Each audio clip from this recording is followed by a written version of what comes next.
Ladies and gentlemen, day 169 of the Russian invasion and the 9th year of Russia's war against Ukraine. My name is Andriy Shevchenko. On behalf of the Media Center Ukraine team, I would like to welcome all the journalists communicating our fight for freedom to the world. We have a special event today. We have put together some distinguished and esteemed guests to talk about Ukrainian economy during wartime. I will introduce our guests in the course of our conversation. I would like to start with Mr. Yaroslav Rushchyshyn, a member of Parliament of Ukraine, Secretary of the Parliamentary Economic Development Committee. Yaroslav, to what extent has Ukraine learned to live in the conditions of the war? It hasn't really mastered the skill yet, but I would like to point out that the performance last month was incredible because we have a major deficit within our budget, but we need some time to understand why it is happening. Maybe the economy is beginning to restore. We have about 80 billion, and then the rest is given by donors, or maybe it's all about donor support. I think it's too early to make any conclusions, but I can see that those businesses that have relocated are just beginning to get back to full operation. So we will see more in the coming months. Mr. Stepan Kuibida is the director of the Economic Policy Department within Lviv Oblast Military Administration. Stepan, what can you tell us about Lviv region? Lviv region has changed the functionality of its territory. We are a shelter for IDPs. We have grown into a humanitarian hub, and we have also become an area of economic safety. But I guess the word safety is a contentious one right now. But we have also become a shelter for those companies and businesses that are critically important for our defense capacities, for our economy. We have accommodated some other businesses here as well. We are experiencing the process of transformation, and it's difficult for me to say what we will be like the day after tomorrow. Each and every day is different, and we can see that the economic conditions are also volatile and evolving. But the signals that we are receiving from the government are inspirational and optimistic. And the moves that we have been making within Lviv region are yielding its fruits as well, but we will discuss it in greater detail a little bit later. Mr. Serhii Pylypiv is CEO of Grafix, a business relocated from Kharkiv. Well, we relocated here about 2 months ago. We moved all the equipment, painting equipment. We are on the list of top 3 exporters, and we also offer painting services. So part of our business was relocated from Kharkiv here, and we have resumed our operations, and we are executing a wide variety of orders, including for the defense sector. Mr. Volodymyr Vorobey, Director of PPV Knowledge Networks. Volodymyr, when we were talking about economy during the war, it's about a crisis, it's about multiple challenges, but do you see any opportunities there?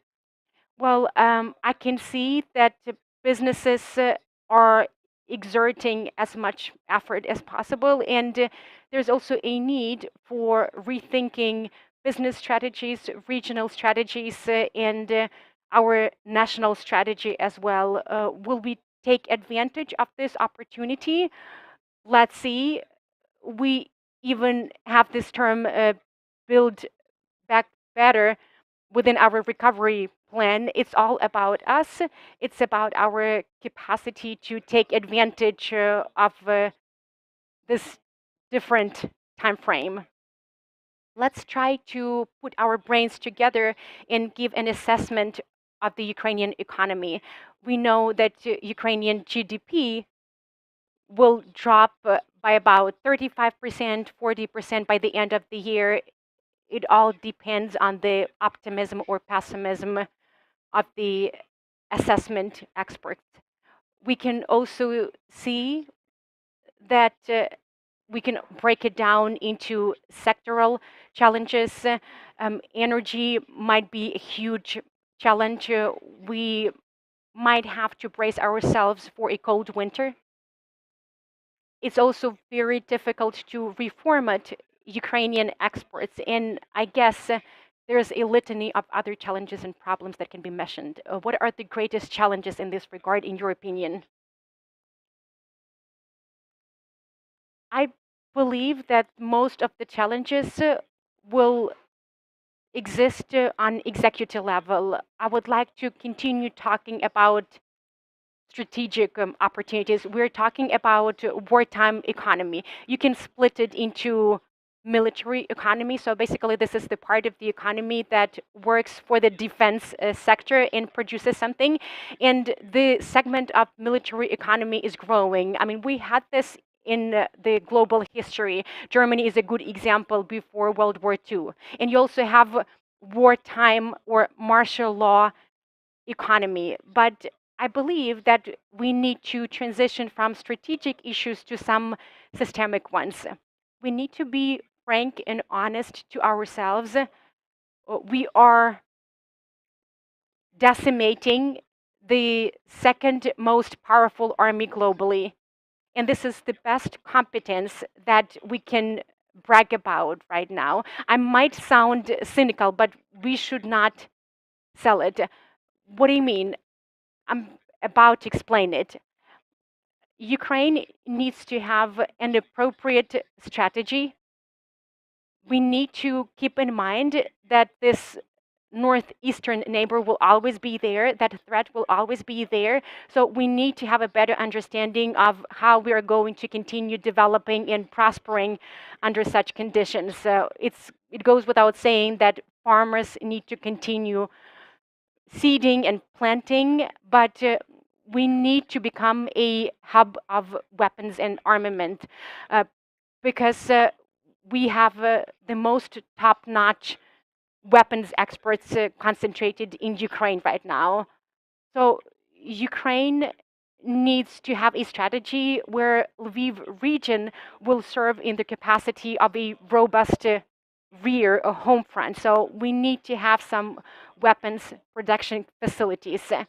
And by the way, we have some historical capacities. We have a large-scale polytechnic university. We have a wide array of other higher educational institutions. We might have some gaps in our vocational education and training, but we can use this opportunity to enhance our dual education and dual training.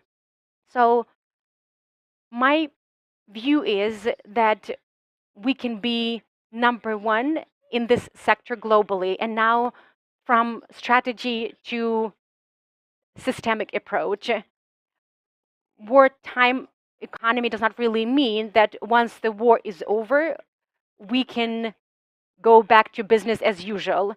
The threat will always be there, so we also need to place emphasis on the export of military technologies. This is something that will ensure future revenues. We will not really see any investors here before our victory, and this is the best time that we have to reformat our economy in this direction. And these are the proposals that I have submitted for the National Recovery Plan. I'm certain that this way we will be able to provide for the safety and security of our future generations. Because when you have a weapons hub and a major weapons producer bordering with you, most likely this aggressor will not be willing to mount another assault. Well, I would like to segue from the macro level to the micro level. Serhii, what are some of the challenges that you faced when you relocated here? What are some of the major setbacks that you encountered? There was a long list of challenges, and I believe that we did a good job coping with them. but I would like to respond to the previous question as well. I've been sitting here and thinking about what I'm doing to support our country. I guess I'm an example for many other entrepreneurs who can see that I didn't stop. I continued operating. I started traveling around, looking for new customers. The challenges will always be there, but we just need to continue working. We should not give up. My employers can see that I'm a good leader. My partners can also see that we are staying afloat. This industry developed quite well in Kharkiv, and we can repeat the story here. I've been conversing with many other entrepreneurs, and I can see that they are getting more and more ready to relaunch their businesses. Definitely, there are some problems there, like production capacities, qualified staff. But when we hear about the GDP drop by 35 or 40%, where does this horrific number come from? So basically, we will have the worst economy globally. Only Venezuela is ahead of us in this regard. Why this terrible drop, and can you survive with this diagnosis? We need to understand that we have battle areas or areas with active hostilities, and we also have this radius of about 50 to 100 kilometers. Those used to be industrial areas, and those regions used to produce a big chunk of our GDP. So it doesn't really come as a surprise that we will experience a GDP drop of 35 to 40%. But it also means that there's nothing we can do to change the current situation in the near future. Well, I disagree. It doesn't really mean that we cannot change anything. We are always capable of changing the ongoing situation. But of course, there are certain limits there. We do understand that we will have to refocus and reformat our economy. And Western Ukrainian regions, including Lviv region, can assume new functions and new roles. I would like to continue our discussion on current challenges. Well, first of all, we do acknowledge that we have shifted to wartime economy, but I'm not really sure whether there is an underlying document that describes all these things. I don't really think we have one, which is a big problem. So we don't really have a single document that would stipulate that we had this strategy until 2030. We have to put it on the back burner, and this is a new strategy that we will be guided by. So this is a downside. But there's also an upside. There are some steps made by the ministries, by the Cabinet of Ministers of Ukraine. These moves are intuitive, but quite successful. And both the government of Ukraine and the parliament of Ukraine have demonstrated their flexibility. They introduced some quotas, then they revoked those quotas. They made some changes in the taxation approaches. So my assessment of their performance is quite positive. They are also in perpetual communication with the relevant sectors and industries, and the latter are heard. But I still believe that it would be appropriate to craft some sort of document. And there's a need for functional areas. So, for example, Lviv region, Ivano-Frankivsk region, Transcarpathia region, you are a home front, so you need to do this and that. What is your view of the specialty that should be assigned to Lviv region? Well, our role should be that of economic safety and security, and there are specific strategic tasks that we can fulfill here. I fully agree with my MP colleague that we can develop the defense and military complex here. We are already making some important moves in this regard. I cannot really disclose any specific details right now. We're not talking about tanks, projectiles, or missiles. We're talking about everything pertaining to the military and hostilities. We need to clothe the military, we need to feed them, we need to provide them with drones, vehicles, you name it. This is something that we can do here. Ports are not really operating right now. There are already some signals that they might resume their operations, but considering the ongoing war involving an inadequate adversary that doesn't really understand the rules of war, it's not really clear how the things will pan out. Railways cannot really ensure required capacities. So basically, we're talking about the 2022 harvest. And we're also talking about the much needed industrial recovery. Exactly. So businesses are trying to get back steady on their feet, but we also need to export our products. We've always positioned ourselves as a gateway to Europe, and I remember the last strategy for Lviv region. This is something that we had clearly stipulated in our preface. So we just need to deliver on this function, but it's very challenging to do that because we have 15 to 20 kilometer lines on the border.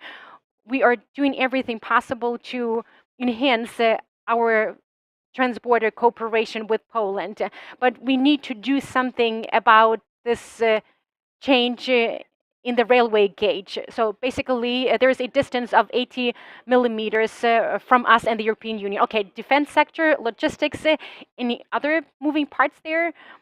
Well, if you're talking about the necessity for a strategic document, there's already one document in place, the National Recovery Plan that was developed by a wide variety of stakeholders and presented at a conference in Lohano. Ukraine needs to raise about 750 billion USD in the next 10 years and 250 billion. This is investment. How feasible and attainable is this plan, and what needs to be done to bring it to fruition? I would like to chime in here, if I may, because I reviewed the plan itself and how the National Recovery Council was working. It's fantastic that we have this plan. It's great that it was presented at the conference in Lohano. But on the other hand, we need to keep in mind that we have 12 working groups and they have produced about 200 plus pages each. There are a lot of overlaps there, a lot of overlaps and duplications. Some subject matter experts were also engaged. It's a document that was finalized the night before the conference. It was not really subject to a broader public hearing, so it was not really validated by a wider public. When I was reading the National Recovery Plan, I had a lot of questions better in my mind because the focus there is on investments. Let's be objective. We will definitely win, but we still have this neighbor, and to the best of my knowledge, to the best of my understanding, we don't have any plans regarding what to do with this neighbor in the future. So I have a big question mark about investments. Why do we want to count on something that is viewed as something very risky? Why should someone come here even 3 years after our victory? I do want investors to come here. I do want investors to invest their capital, their finances, their technologies in Ukraine. But I don't really think it's a good idea to count on it or place emphasis on it. the world is willing to support us and stand by us. But I didn't really find anything in the National Recovery Plan about how we are going to utilize that money to good effect. 100 billion or 50 billion. Is there a foundation or fund in Ukraine that the European Union will be able to give that money to, and that will be able to disperse that money in a transparent and high quality and effective manner? There is a breakdown and of sectors even down to company level, but we need solutions, we need mechanisms, we need capabilities. So these are the things that are not encapsulated in the recovery plan. At least I didn't find anything about that. Therefore, multiple questions that I still have. Let's talk about investments. Let's become a brainstorming session for several minutes. If we had to come up with the arguments why Western businesses should invest in Ukraine, even before February the 24th, we were not the most attractive country from an investment perspective. The same held true before 2014 when the war broke out. Maybe the situation was a little bit better investment-wise before the financial crisis of 2008. So we need to rewind a long time to find some investment success stories. So once again, what are some of the arguments that we can come up with to coax investors into coming to Ukraine? Well, I think we can offer a new economy. I would like to refer to Rohana and share a couple of thoughts that I have in this regard. When we were talking about Lohano, we were talking about some virtual money and some virtual projects. But in the context of Lohano, let me word it properly. I do agree that we need to reconstruct our country, but I would think twice before deciding whether to reconstruct and rebuild what has been destroyed. But I would not really ask for money. I would ask for knowledge, expertise, technologies, opportunities, clusterization. Give me opportunities to integrate into the EU economy. If I had to sell, in quotation marks, Ukraine, I would say that it's a country of new opportunities. There's no single other country globally with the same potential as Ukraine post-war. So the nadir of our economic degradation is the pinnacle of our opportunities.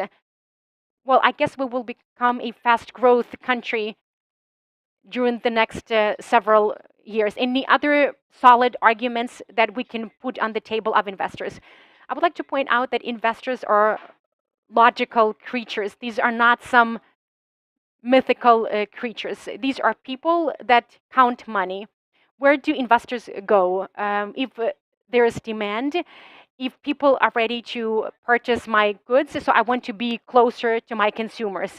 And that's why there was an investment boom in the early 2000s. We were growing, we were building, and that's why investors started coming here, because they wanted to be closer to their consumers.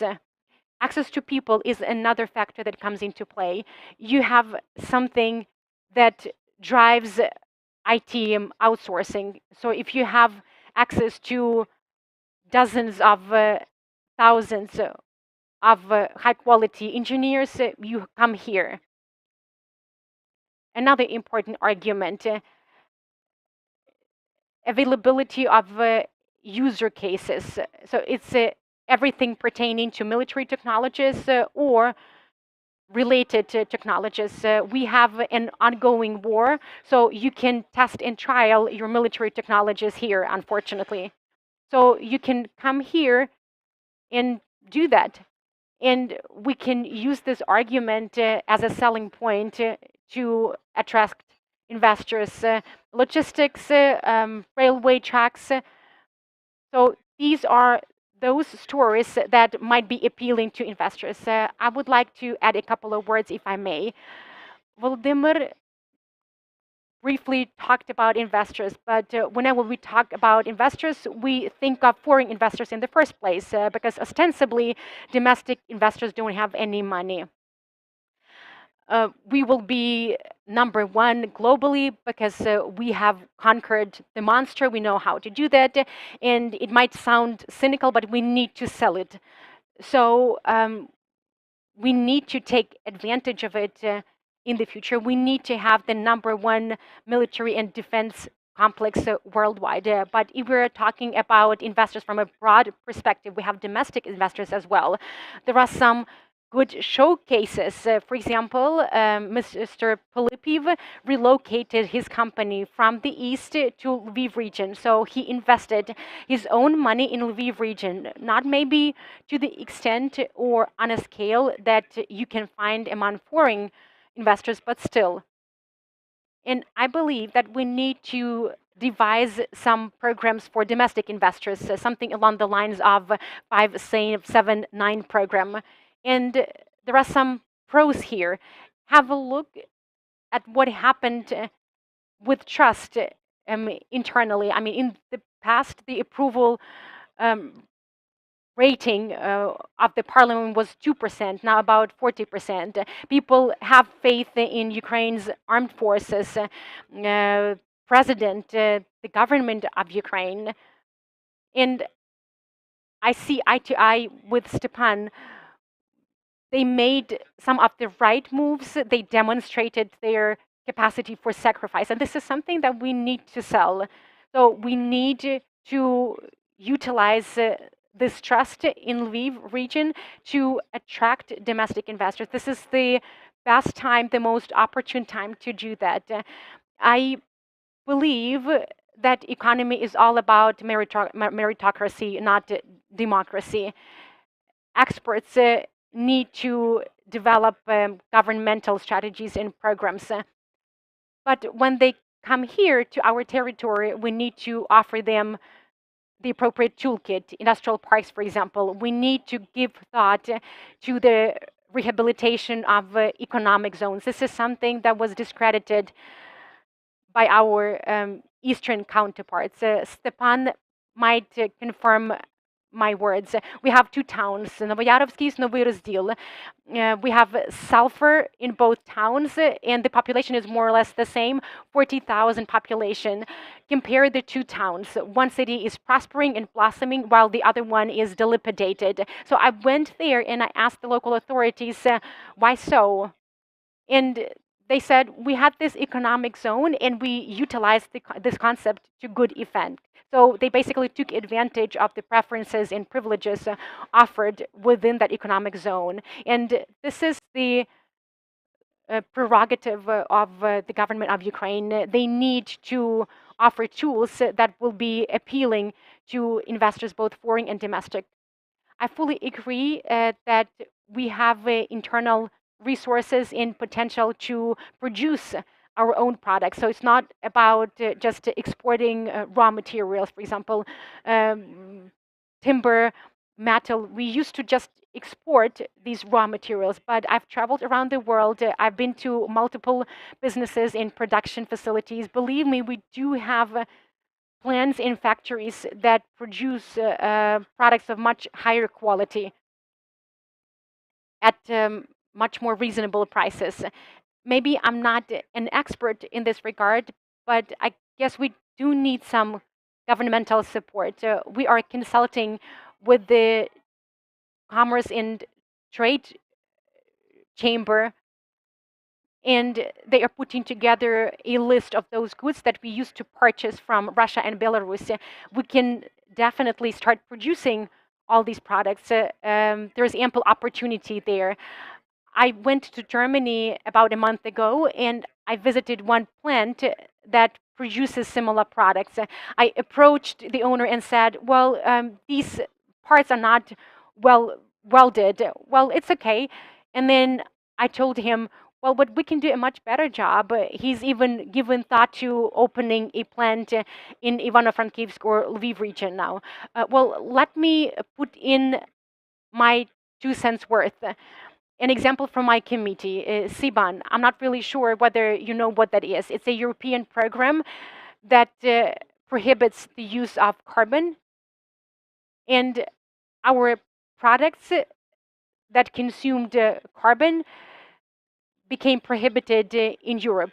So we started complying with this requirement, but they went even further. They have this requirement of an internal audit if you want to export to Europe. And they want to carry out this internal audit to make sure that we are compliant with human rights. We did that as well. Now there's a new requirement related to emissions, and our metallurgy expert said, no, this is not feasible. I mean, we cannot really adhere to these emissions requirements, but we have a historic possibility right now to change the situation. We don't really have these metallurgy plants anymore. So we can adopt and implement new technologies and export globally.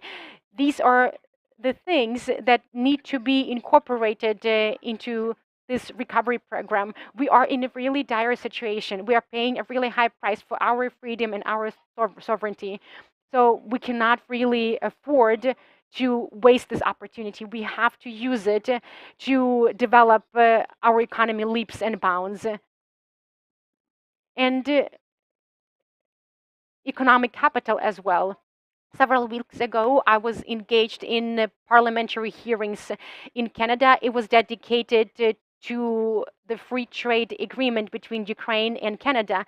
And Canadian MPs asked me about human potential in Ukraine. And I was like, well, let me give you an example of the IT sector. In the past several months, they've been able to increase their revenues in Ukraine, which means that our IT companies carried out all orders that they received in the past. They continue receiving new orders. And on top of that, they also volunteer and donate. So I can only hope that you will have people of the same kind. How can Ukraine better utilize and tap into its human potential? Maybe there are some new trends and changes on the market that we need to track down and follow. Well, you know, we have huge problems with human capital because we are facing the problem of brain drain for obvious reasons. And I think that we don't really have a clear-cut plan at a governmental level how to return these people. And even if we have this plan, it will be challenging for us to translate it into reality. Who will stay there? Better people, wiser people, more adaptive people. It will be very difficult for us to lure them back here. But we've referenced the recovery plan. And once we start implementing this recovery plan, we will face many more new challenges that we cannot even imagine right now. And I believe that most of them will be related to human capital. And we will definitely have most challenges related to blue-collar workers or worker occupations. It's good to have a plan, but we need to have hands that will translate this plan into reality. If we do not start reformatting our education already now, maybe we even need to go back to the drawing board and start from ground zero. If we do not do that, we will face colossal problems with delivering on our strategic tasks and objectives. It's difficult for me to talk about how to stimulate people to come back here. Maybe my colleagues have some thoughts on this. When we worked in the space of trust, and this is something that we did about 5 years ago. We explored trust in our municipality. Social capital is the capacity of people to join forces for the sake of a shared goal. So this is a hallmark of social capital. Trust is an important element there, education, health. And I would like to paint a more optimistic picture here, if I may. Before the COVID-19 pandemic, we thought that we didn't really have a good healthcare sector, and it turns out that it's there and it's quite good. We also thought that we didn't have an army. We do have it, and it's quite good. The same holds true of other institutions. And this is a testament to the fact that we cannot really channel our social capital. I mean, we are shared, we're united by the same goal, which is our victory. But then our task is not to waste it, not to let it scatter around. We should not have such a phenomenon within our society as corruption. We should get rid of bureaucracy and red tape. We have an incredible opportunity to make a big leap in the area of digitization. So this sense of urgency is the state most conducive to radical decision making. So we have the social capital in place. Maybe it's not as good from the perspective of education and health. This is something that Stepan referred to, but we still have the social capital. We just need to unleash it, and we need to utilize it to good effect. I would like to add something. We are talking about different types of societal capital. There's social capital. It's growing. It's all about relations, links, bonds. People are moving. It's all about trust. Currently, the level of social capital is quite good because those people that never left their small communities in the past are forced to move, travel. They are discovering something new for themselves. Hundreds of thousands of Ukrainians have this experience of living in other European countries, which is great, I believe, because it's all about better social relations with Europe. But in terms of human capital, I fully agree with Stepan. It's a matter of systems. We have a window of opportunity, and this sense of urgency prompts us to reform these systems.